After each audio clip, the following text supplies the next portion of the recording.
Hi everyone, and thank you for joining me in this video in which I want to present you the Volkswagen ID.3 NEO.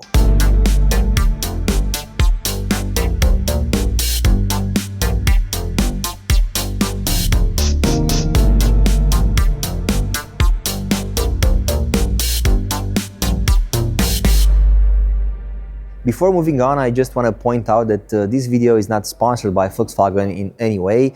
Obviously, they provided me the car and this nice studio to make this video, but there is no financial agreement between me and Volkswagen to tell you nice things about the car. So even if it would be a financial agreement between me and them, that would be for my time and for my work, but not what I'm saying about the car, because obviously that is not negotiable. The headlights have the IQ light inscription on them, which means they are full LED with matrix function, and you can see that the ID.3 NEO has a light strip that connects both headlights, and you have the illuminated Volkswagen logo. This is a new face for the ID.3 and also the new name. In the rear, the ID.3 NEO has now a fully painted hatch. It was black till now, and inside the trunk nothing has changed because you get the same 385 liters of space. Very well organized with some hooks in here to maybe to use for your shopping bags, and of course you have the double floor that can allows a bit more of versatility if you need that to hide some charging cables or laptop bag, things like that. So quite configurable and very well organized trunk. You cannot get an electrically operated hatch for the ID.3 NEO, the same as Volkswagen ID.3 had before. So nothing new here apart from the color and the new name on the rear of the car. One of the novelties for the ID.3 NEO is that now has the vehicle to load capability. So using this adapter, you just do this, insert the adapter here, and now you can connect any kind of equipment do you want, because this is like a 220 volt socket. So yeah, now the ID.3 has the vehicle to load capability, and that's really useful if you want to use your car for maybe camping or other outdoor activities. Now let's check if something happened under the hood. ID.3 was the kind of car that had no frunk, because here is let's say a technical space for some power electronics, and a big part of, yeah, as I was thinking, a big part of the compartment of this bay, it is used for the air filter and the washer fluid reservoir, the cooling reservoir, the brake reservoir, and the 12-volt battery. So basically, there is no room for a frunk in this car. Now let's check the interior of the ID.3 NEO. This is such a pleasant place to be, you know, because this is a compact car and you get this kind of legroom. It is huge.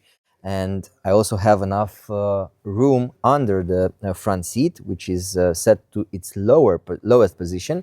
So I have enough room to insert my feet. So very comfortable in terms of seating. The cushion is quite long and it offers very good thigh support. And of course, I have this armrest that I can use also with 3 cup holders, 2 regular ones and one that is a bit smaller. I really like the texture of the materials. Everything feels nice to touch, and yeah, overall I like what they did with the cabin of the ID.3. Now let's check the interior space in the front. The seat is already adjusted to my size, 1.74 meters in height. I really like what they did here, because this is a huge improvement comparing with the previous ID.3. I have a bigger screen here that I can clearly see through the steering wheel, and I have this new tablet with new software that works really well. In addition to that, I also get some physical controls for the climate mostly, plus the hazard lights button. And this is something that customers wanted and asked for in the ID.3. More physical controls, please. Volkswagen listened and delivered. This is something that I really like. I'm also very used to using the tablet, so I don't mind that at all. But to be honest, sometimes it is quicker to access the controls in a physical manner. Going a bit lower, you can see that they redesigned completely this central tunnel. It is now bigger, thicker. It has some room to put your mobile phone in here, and of course you have the control for the sound system to adjust the volume and to maybe use it as a joystick for the previous track or the next track. Which is something I really find useful as a shortcut and maybe easier to use by the passenger. You also have this area where you can use dividers in order to configure the cup holder space, bigger or smaller, however you wish it to be. I like that this is quite configurable and you can place here whatever do you need. There is another shelf here somehow in the lower part. The USB-Cs in the ID.3 NEO are in the armrest, and the armrest, it is new because you know that the ID.3 had those individual armrests that you can adjust, a system that I like very much and I respect that. But now they opted for a different solution, which is also very good.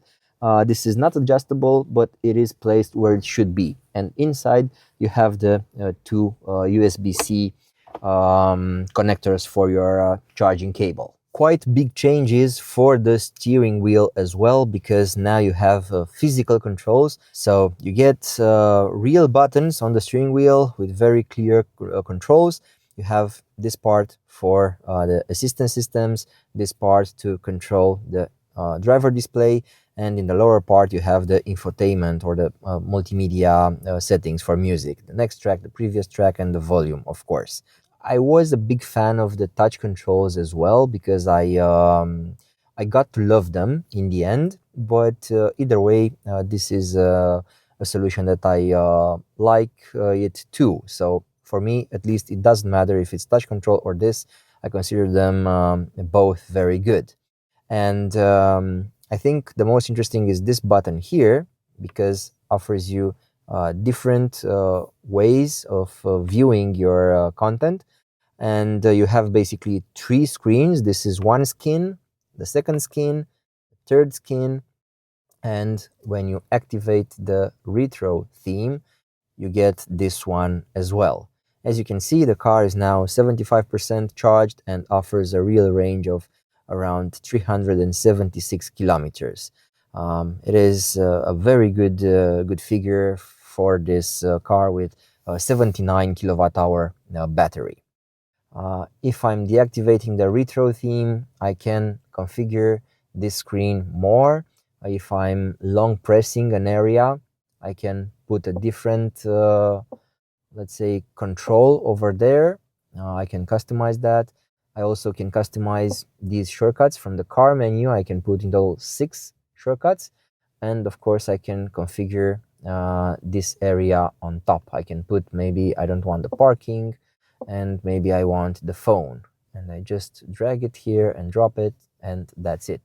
Also, the lower part, it is configurable. If I'm long pressing this, I get 1, 2, 3, 4, and 5.